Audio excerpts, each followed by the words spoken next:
নিতাই, হরে কৃষ্ণ।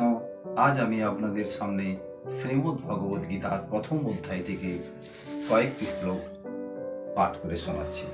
তত শ্বেতৈর্হৈর্যুক্তে মহতি সন্দনে স্থিত মাধব পাণ্ডবশ্চৈব দিব্যৌ শঙ্খৌ প্রদদ্মতু।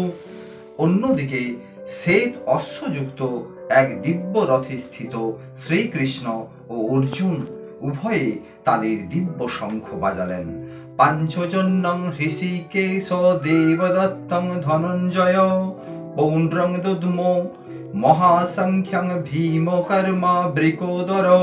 তখন শ্রীকৃষ্ণ পাঞ্চজন্য নামক তার শঙ্খ বাজালেন, অর্জুন বাজালেন তার দেবদত্ত নামক শঙ্খ, এবং বিপুল ভোজন প্রিয় ও ভীমকর্মা ভীমসেন বাজালেন পৌণ্ড্র নামক তার ভয়ঙ্কর শঙ্খ।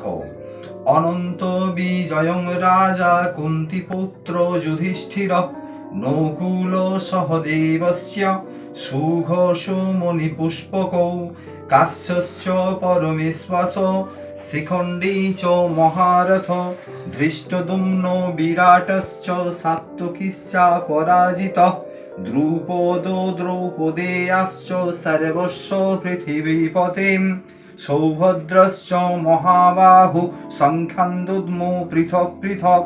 কুন্তিপুত্র মহারাজ যুধিষ্ঠির অনন্ত বিজয়ক নামক শঙ্খ বাজালেন এবং নকুল ও সহদেব বাজালেন সুঘোষ ও মণিপুষ্পক নামক শঙ্খ।